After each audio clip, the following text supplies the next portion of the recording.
¿Qué pues diremos? ¿Perseveraremos en el pecado para que la gracia abunde? En ninguna manera. Porque los que hemos muerto al pecado, ¿cómo viviremos aún en él?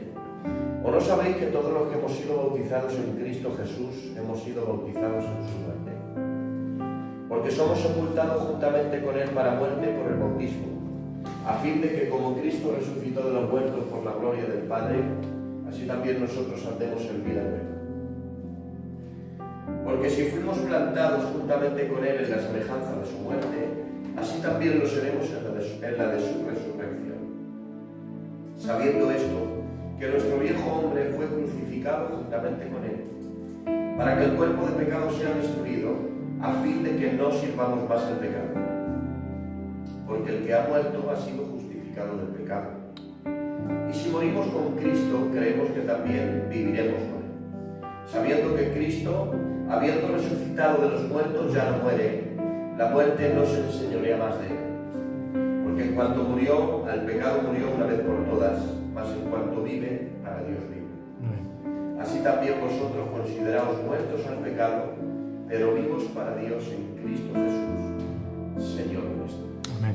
Leemos hasta ahí y en la segunda parte, unos minutos antes de terminar, leemos la segunda. Desde el verso 12. Esta lectura del capítulo 6 la he separado aquí en 4 bloques con una conclusión. Y los bloques son primero 4 participios que Pablo usa para hablar de nuestra relación con el pecado y con Cristo. Por otro lado, 2 condiciones, 2 expresiones que Pablo utiliza de la condición con la que Cristo resucita de entre los muertos.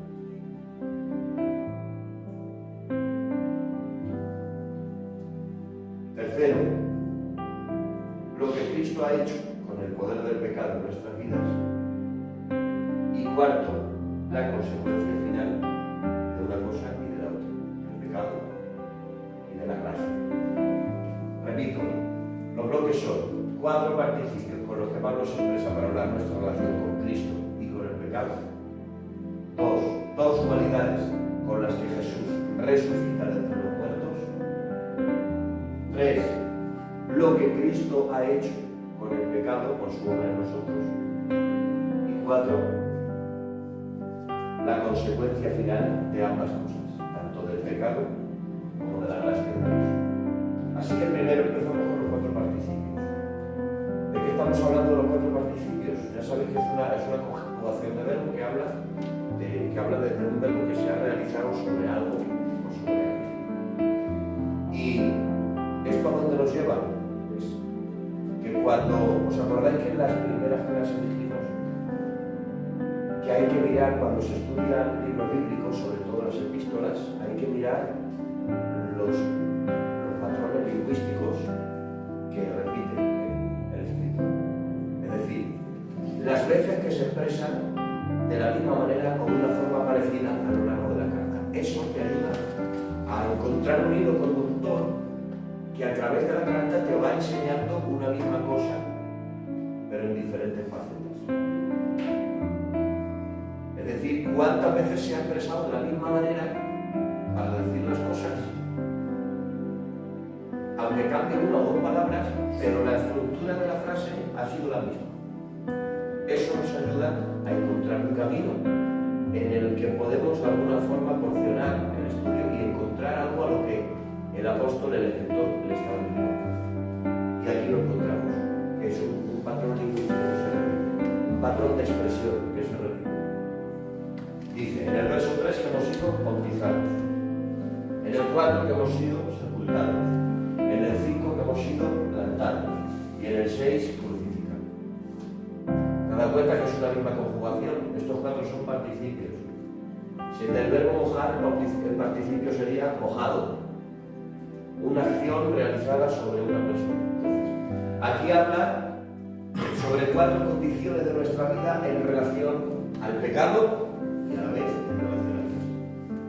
Bautizados en semejanza de su muerte, plantados junto juntamente con Él, sepultados juntamente con Él y el Hijo hombre crucificado. Y aquí encontramos 4 principios que tenía aquí anotados, que me han llamado mucho la atención y me han hecho mucho bien. Aunque todos a su vez vienen hablando lo mismo, vienen enseñando lo mismo, pero cada uno tiene una connotación que le da un matiz un poco distinto. Aunque está expresando lo mismo con los 4 participios, pero cada uno tiene una característica. Cada uno tiene una característica. Tanto bautizado como plantado, como sepultado y crucificado, está diciendo Cristo y nosotros. Cuando Él murió en la cruz por la fe, nosotros morimos con Él y decimos adiós al mundo y adiós al pecado y adiós a la venganza. El resumen de todo esto que acabo de decir es ese. Está diciendo el fin de lo pasado. Se acabó para nosotros y nosotros nos acabemos para el mundo y para el pecado.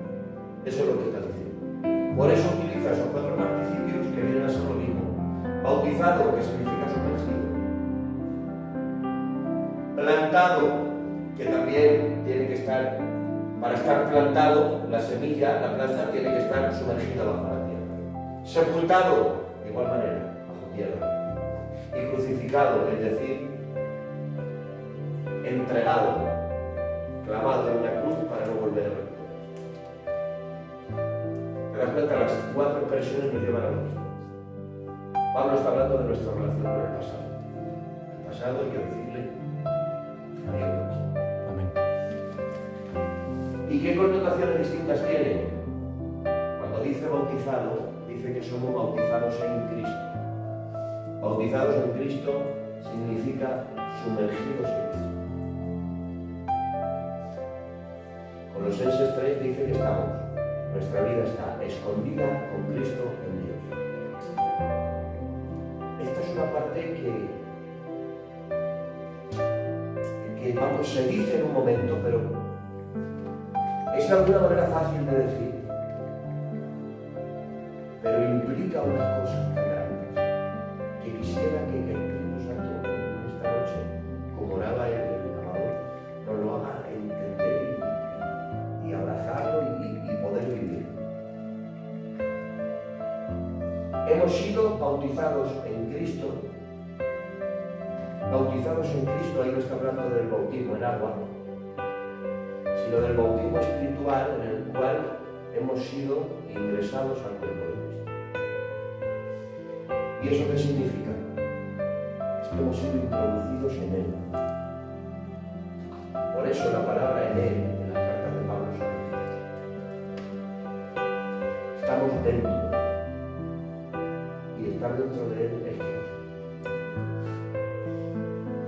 es mucho más que estamos cerca de Él. Estamos dentro. Amén. Hemos sido introducidos. Entonces, cuando dice bautizados, está diciendo dentro de Jesús, sumergidos dentro de Jesús, para participar en su vida. Esto es Cristo. Es ser sumergido dentro de nuestro Cristo, vivir dentro de Él, para vivir su vida.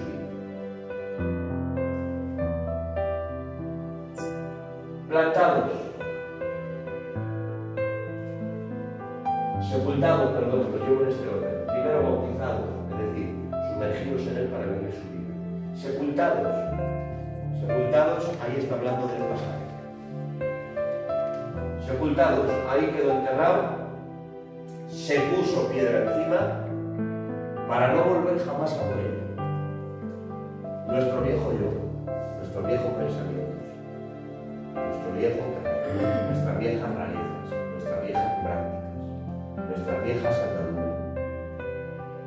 Tiene que quedar sepultado. Amén.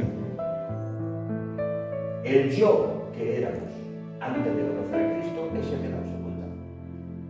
Se acabó, ya no soy el mismo. No es que soy el mismo que estoy intentando cambiar. Eso es la terapia del mundo.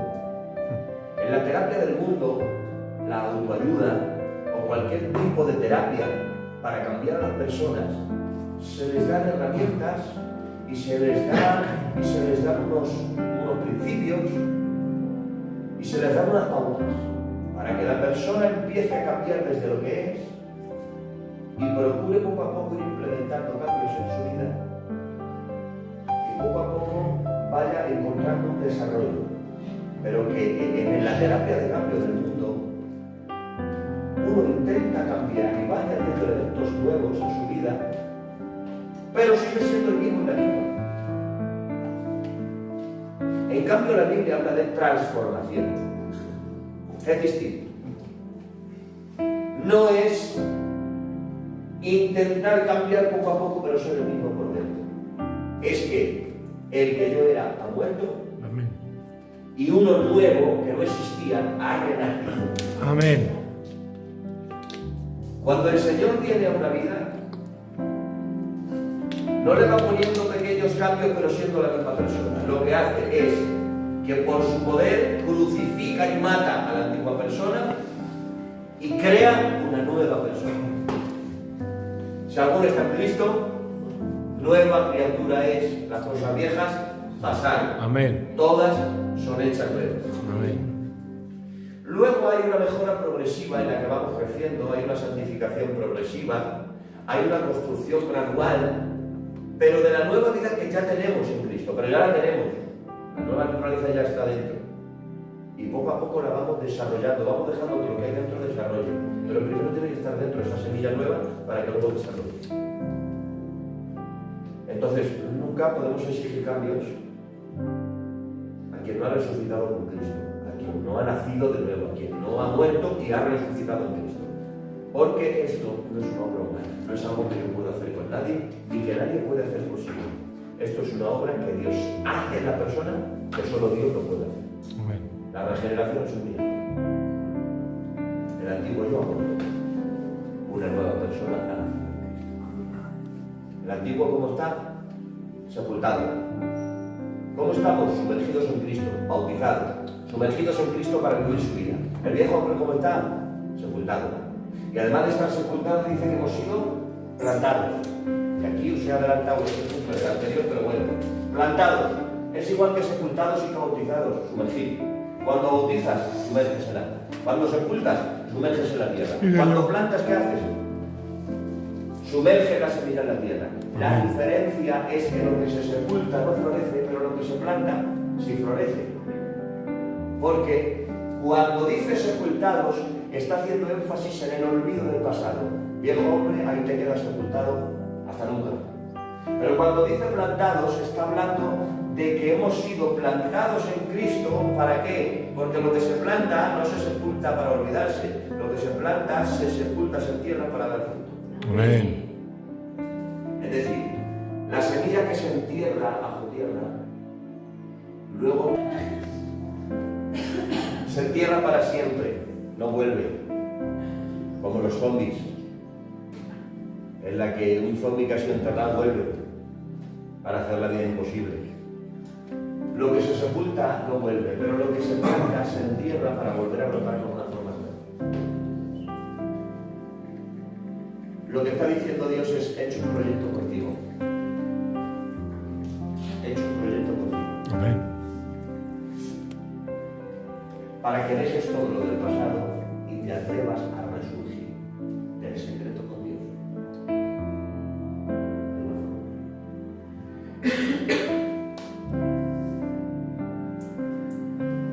Sexto, crucificado. Cuando dice crucificado está haciendo énfasis en lo que Jesús hizo. Cuando Jesús moría en la cruz, que estaba realizando una entrega voluntaria. Al Señor nadie le obligó a ir a la cruz, pero por amor fue a la cruz y se entregó. Cuando nos dice Pablo que el viejo hombre queda crucificado con él, estamos diciendo: Señor, al igual que tú voluntariamente, sin que nadie te obligue, lo diste todo por mí, te diste por mí en esa cruz. Lo que hago yo es que en esa misma cruz, voluntariamente también, dejo todo lo que soy, lo dejo en la cruz y lo entrego para ti, Señor. No quiero volver a ser lo mismo. Cuando dice crucificados, hace énfasis en la entrega voluntaria. ¿Vale? Así que lo recapitulamos un momentito las 4 expresiones y las implicaciones que tiene. Bautizados es sumergido en Cristo para vivir su vida. Sepultado es aquello que ha sido enterrado para ser olvidado para siempre. Plantado, verso 5, es enterrado pero para dar fruto y resurgir con una nueva forma. Y crucificado es entregado voluntariamente. Ahora bien, al resucitar con él, versos 5 y 8,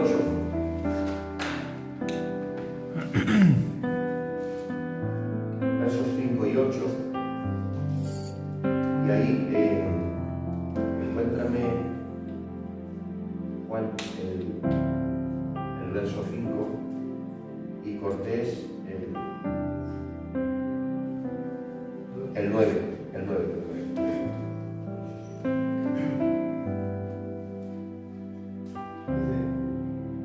Porque si fuimos plantados juntamente con él en la semejanza de su muerte, así también lo seremos en la de su resurrección. Ahí está, verso 3. Sabiendo que Cristo, habiendo resucitado de los muertos, ya no muere, la muerte nos enseñorea más de él. Ahí está. Eso nos habla de dos cualidades con las que Jesús resucita cuando resucita.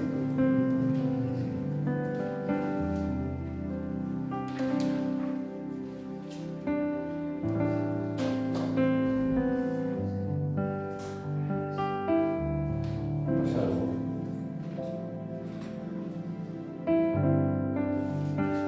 Bien, reparamos ahora en esto. Que lo que habíamos dicho del 1 al 7, en que todo lo que se dedica a decir del 1 al 7 Pablo es Cristo murió y resucitó, de igual manera nosotros morimos y resucitamos. Y lo dice de varias veces y de varias maneras. Como Cristo murió, nosotros morimos, como resucitó, nosotros resucitamos. Cristo murió al pecado, nosotros morimos al pecado. Él vive por la justicia, nosotros vivimos por la justicia. Al igual que Cristo fue enterrado, pero luego resucitó, nosotros en el bautismo somos sepultados, pero luego resucitamos. Al final, todo del 1 al 7 está diciendo lo mismo de distintas maneras. Entonces está diciendo el cristiano se identifica con lo que Cristo vivió en su muerte y en su resurrección. Nosotros también no solamente tenemos nuestra muerte y nuestra resurrección.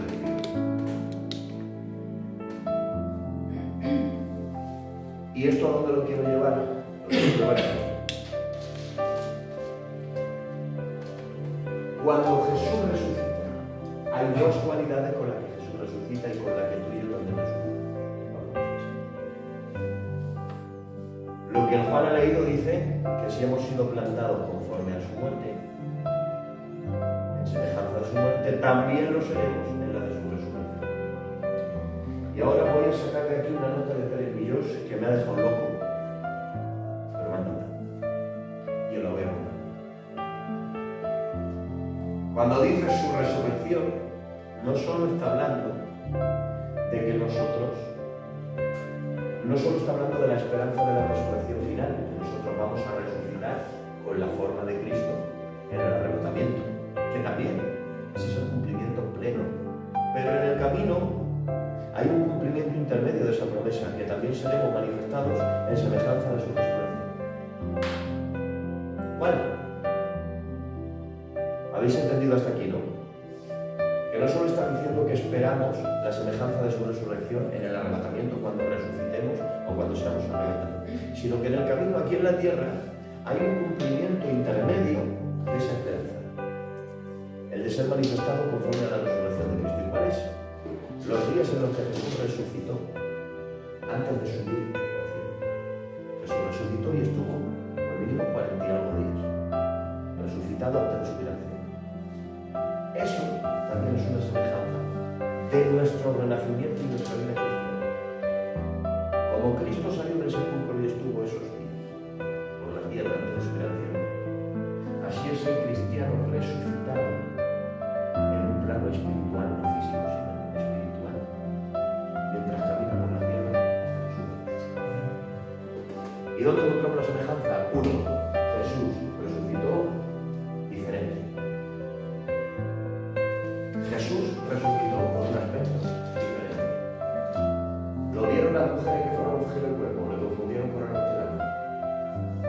vieron los de camino de Maús, se lo confundieron con un extranjero.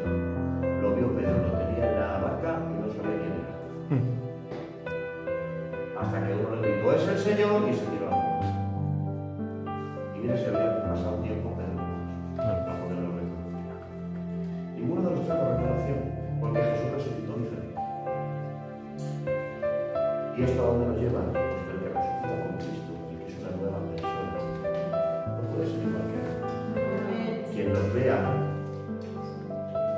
aunque tenemos la misma cara y nos reconocen físicamente, pero que al ver nuestra persona no nos reconozcan. Que nos vean y no simplemente digan, ahora va el mundo. Que nos vean y digan, no es el mismo. Amén. Entonces, esa es la primera cualidad de Jesús que aparece en nuestra vida en el plano espiritual. Y la segunda es que resucita en nuestra ahí, verso 9, en el que ha leído Cortés, inmune a la muerte. Resucita transformador y luego resucita inmune a la muerte. Por eso el texto que ha leído Cortés dice, habiendo resucitado de los muertos ya no muere, y la muerte no se enseñaría más. Y dice, pues así vosotros, considerados muertos al pecado, pero vivos para Dios en Cristo Jesús. Está diciendo, al igual que la muerte perdió completamente su poder y autoridad sobre Jesús cuando Él resucitó, el pecado ha perdido completamente su poder y autoridad sobre ti cuando has resucitado con Cristo. Amén.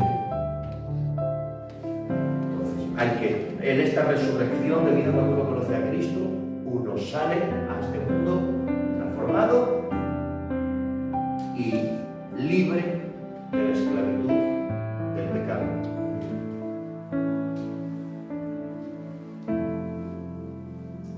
Dicho esto,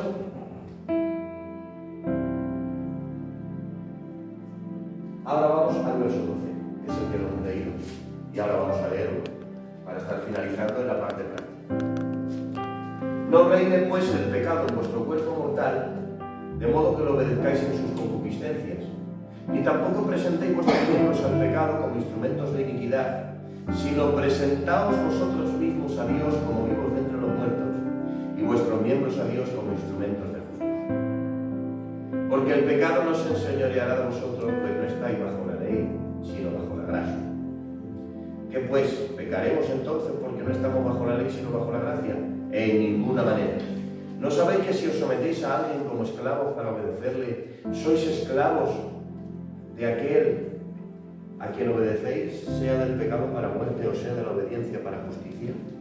Pero gracias a Dios, que aunque erais esclavos del pasado, del pasado, habéis obedecido de corazón a aquella forma de doctrina a la cual fuisteis entregados, y libertados del pecado vinisteis a ser siervos de la justicia.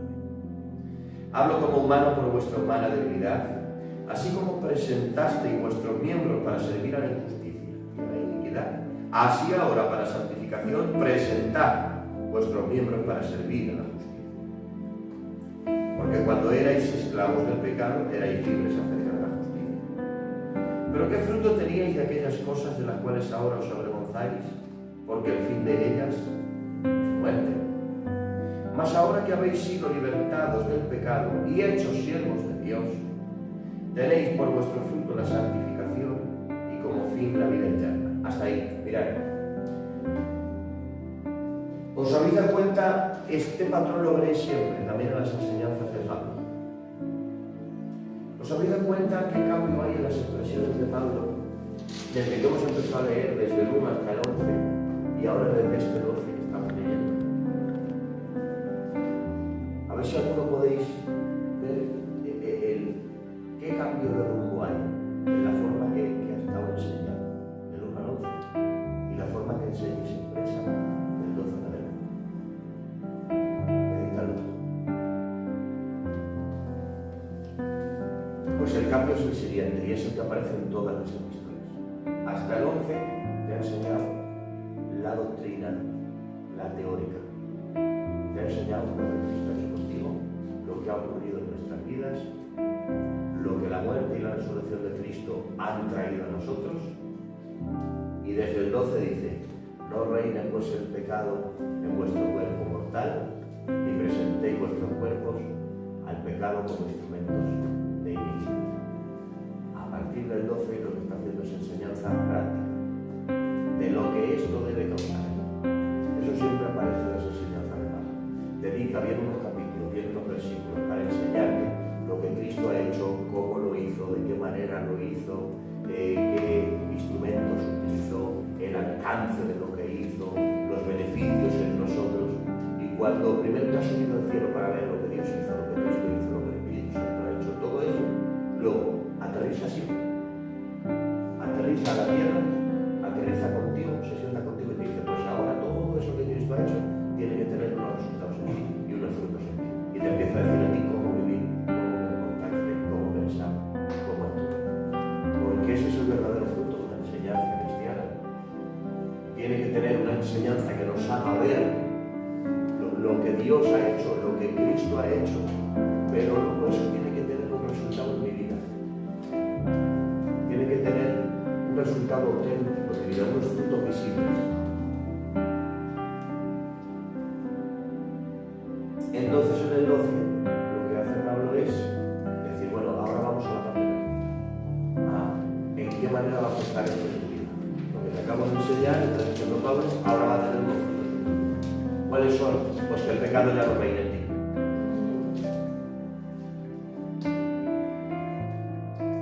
Ni presente tus miembros al pecado como instrumento de iniquidad. Al contrario, preséntalos a Dios como instrumento de justicia. Porque el pecado, y aquí en el 14 está la base de esta segunda parte. El pecado no se enseñoreará de vosotros, porque no estáis bajo la ley sino bajo. Aquí presenta al pecado como un tirano, como un dictador que esclaviza. El pecado esclaviza. Y todo el que no tiene a Cristo es esclavo, lo reconozco. Más aún, el hombre nunca se gobierna a sí mismo. El hombre ha sido creado para ser gobernado. Lo reconozco ahora. O le gobierna el pecado para muerte, o le gobierna Cristo para vida. Pero el hombre nunca se gobierna a sí mismo. Y el que se cree que se gobierna a sí mismo está viviendo una ilusión, está viviendo una película y realmente le está gobernando Satanás y eso. Un hombre diciendo que se gobierna a sí mismo, que hace lo que quiere, es como una marioneta diciendo que hace lo que quiere. Entonces, aquí Pablo presenta el pecado como un dictador que nos esclaviza. Ahora pensamos un momento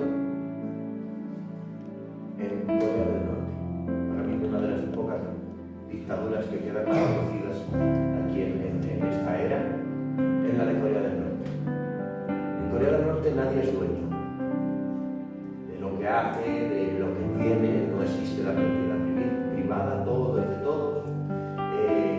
Hay, creo que son, hasta hace un tiempo no sé ahora, pero hay un catálogo de 6 o 7 peinados que son los oficiales que se pueden llevar en Corea del Norte.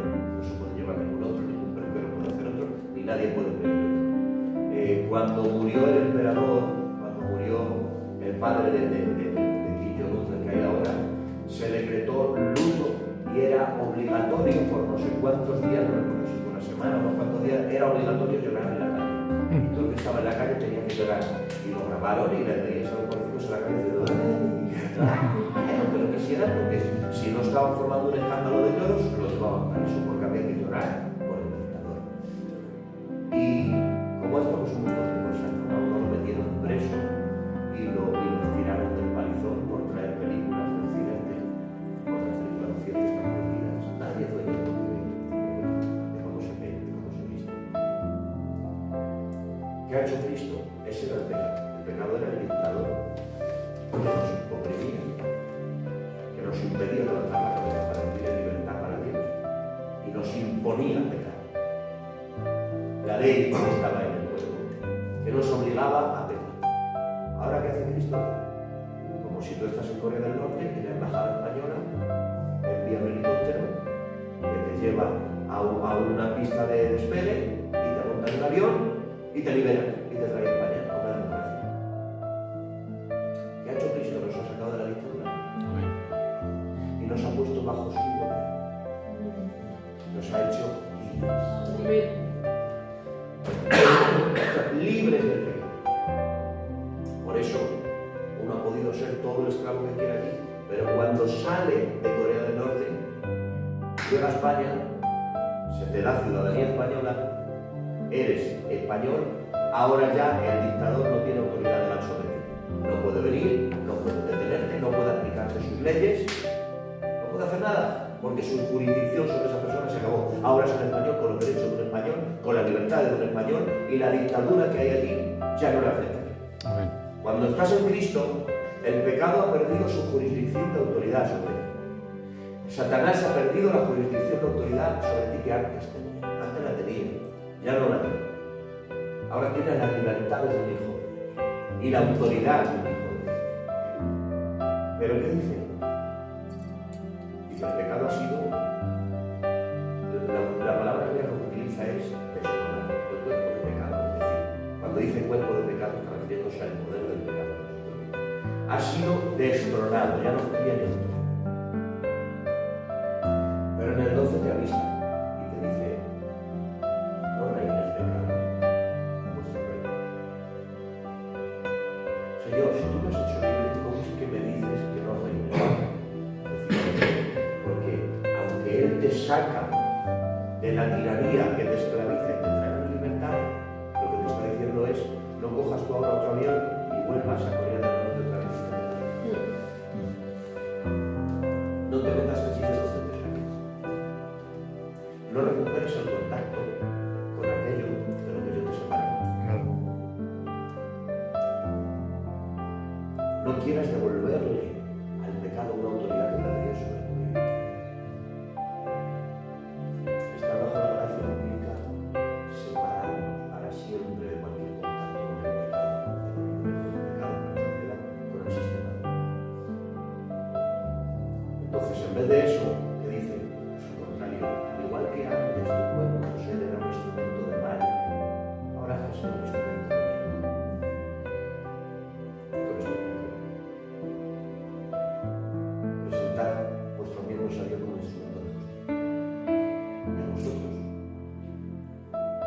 como vivos para Dios, como vivos dentro de Dios.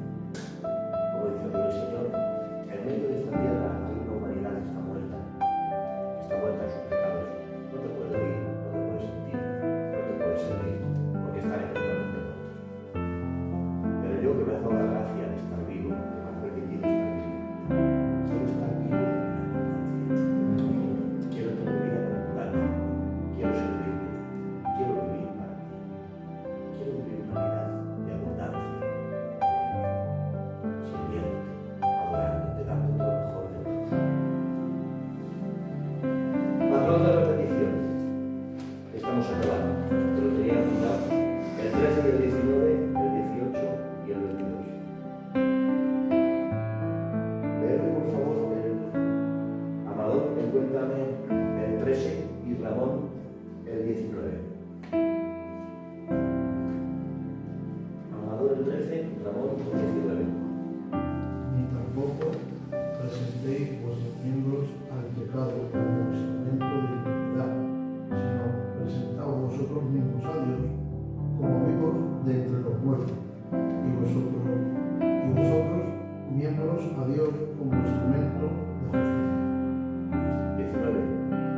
Hablo como humano por vuestra hermana debilidad, que así como para iniquidad presentasteis vuestros miembros para servir la injusticia y a la iniquidad. Así ahora para santificación presentad vuestros miembros para servir a la justicia. ¿Os habéis dado cuenta? El parecido de un texto y de otro.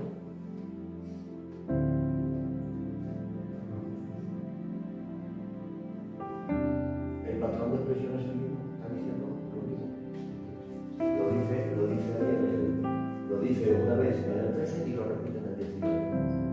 Son calcados. Está diciendo no presentes tu cuerpo para el pecado, presentarlo para Dios para hacer el bien. El 19 lo vuelve a decir. Y si lees el 18 y el 22, léeme por favor Noé y Rafa. Léeme Noé el 18 y Rafa el 22. Y libertados del pecado, vinisteis a ser siervos de la justicia. 22. Mas ahora que habéis sido libertados del pecado y hechos siervos, vuestro fruto de la santificación como fin de la vida La eterna. vida eterna. Una vez más, el 18 y el 22, libertados del pecado, siervos de la justicia.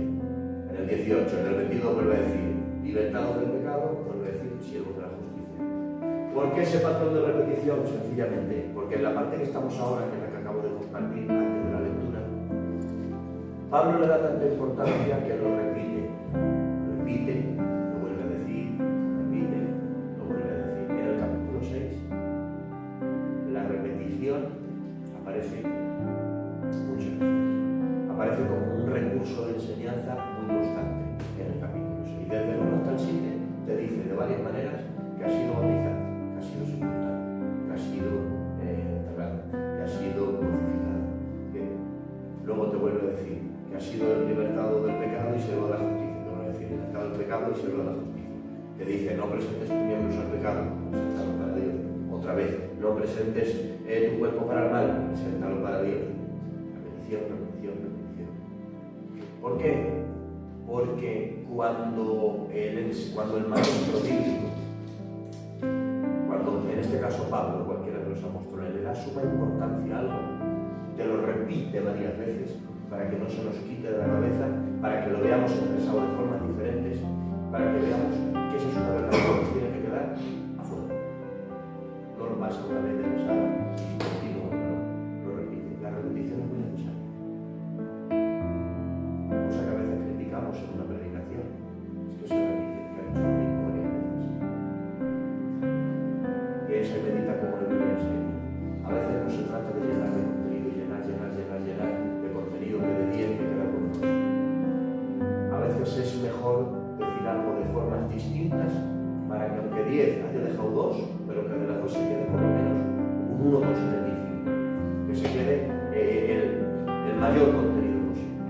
Y esto la Biblia lo utiliza muchísimo. Vuelve a decir, para mí no me molesto escribir las mismas cosas y para vosotros os es provechoso. Apareció Juan Bautista y predicaba, arrepentidos, el reino de los cielos se acerca. Y volvió a salir Jesús y su mensaje era, arrepentidos, el reino de los cielos se acerca. 4 evangelios. ¿Y los 4 evangelios de qué tratan? De la vida de Jesús. Vida, muerte, resurrección de Jesús. Os dijo ya que sois 4 evangelistas, escribimos de temas diferentes, no nos sabéis los 4 de lo mismo, no. Son 4 maneras de decirte lo mismo. Y uno te habla de una perspectiva, y otro te habla de una perspectiva. Y uno fue para romanos, otro fue para hebreos, otro fue para griegos, otro fue para todo el mundo, y al final Dios, ¿qué hace en la Biblia? Lo junta a los 4. No dice, bueno, el de Juan que es el más completo, lo dejo, y los otros 3 que fueron. No. Los 4. ¿Para qué? Para que vayas a Mateo y veas a Jesús. Para que vayas a Marcos y vuelvas a ver a Jesús. Para que vayas a Lucas y vuelvas a ver a Jesús. Y vayas a Juan y vuelvas a ver a Jesús. Es decir, la santa repetición de Dios, que te repite las cosas para que se queden en tu corazón, para que no haya olvido, para que se queden clavadas en nuestro intelecto, en nuestros sentimientos y sobre todo en nuestro espíritu.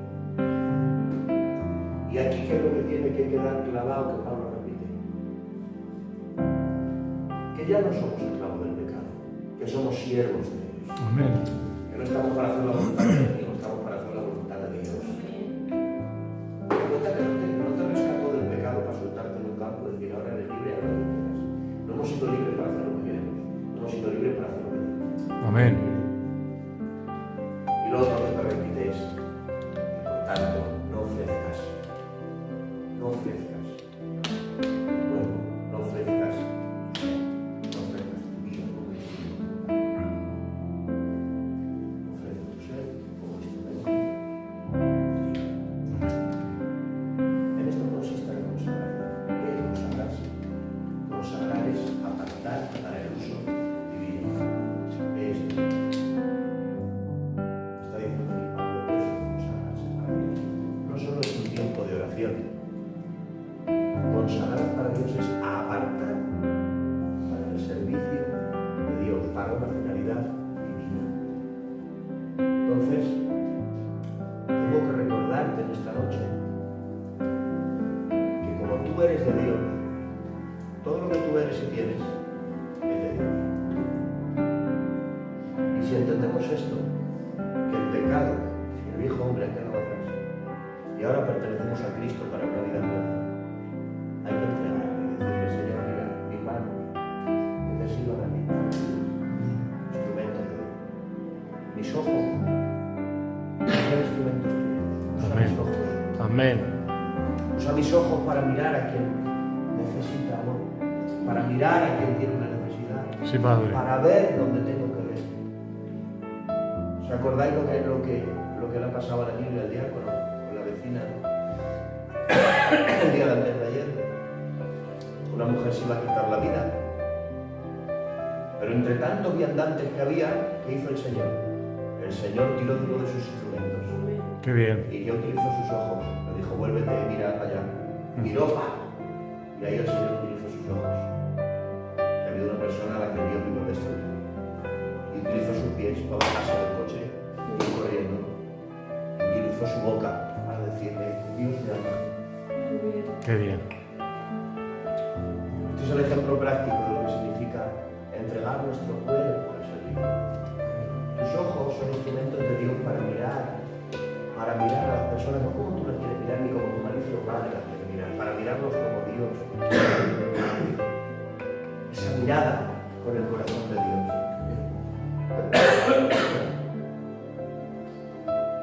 Hay un coro de Marco Coronel que dice, toca a través de mis manos, me pide el Señor, toca a través de mis manos y habla a través de Dios.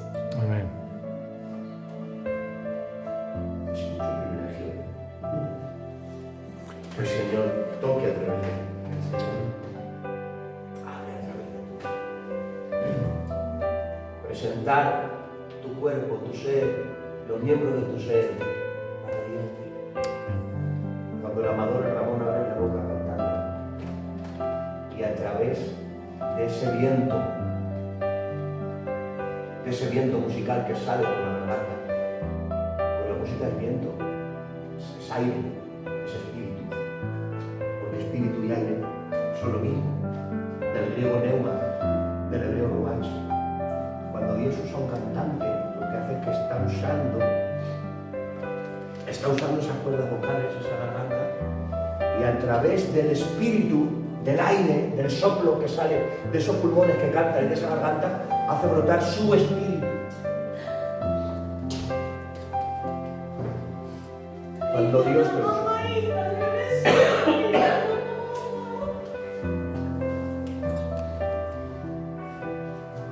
En definitiva, consagración.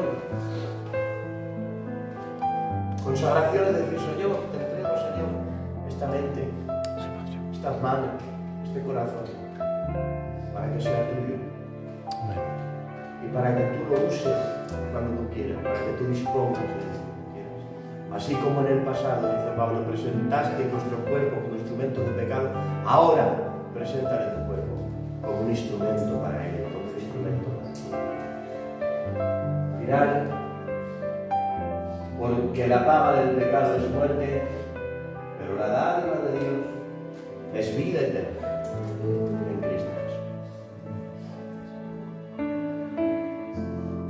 La paga del pecado es muerte, pero la dádiva de Dios es vida eterna. Amén. Dos pagadores diferentes, paga la expresión. El pecado y Dios. La paga de uno, muerte. La dádiva del otro, vida.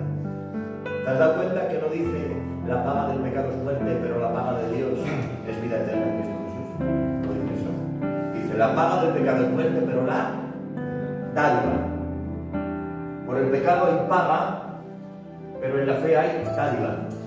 ¿Cuál es la diferencia?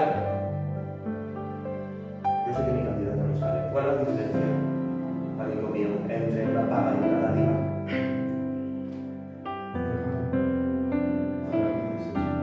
Dilo, comparte. Para mí es eso de una paga, es algo que has adquirido, un trabajo, o sea, que recibes esa paga. Y la dádiva es algo que le place a esa persona. Qué bien. La paga se basa en lo que merece el receptor. La dádiva se basa en la generosidad del dador. Y esa diferencia entre lo que te mereces y lo que te han querido dar. Lo que merece, lo que merezco, era. pecado, la muerte. Pero luego está la dádiva de Dios. No es una paga por lo que tú has hecho, es una dádiva. Si fuera de lo que tú te mereces sería muerte, destrucción, el infierno. Pero Dios dice, mi dádiva no se basa en lo que tú mereces, sino en lo que yo soy. Es vida eterna en Cristo Jesús. Señor nuestro. No hay gracias. Señor y Padre Celestial, amado Dios, en esta bonita noche, Dios mío, unidad de las gracias, Padre Santo, porque tú nos dejas entender, Dios mío, tus escrituras, Padre Santo. Bendice a tu siervo, Padre Santo, juntamente a su compañera, Dios mío. Bendice a los que aquí estamos, Dios mío, los que no hayan podido venir. Muchas gracias por todo, Dios mío, en el bendito nombre de Jesús. Amén.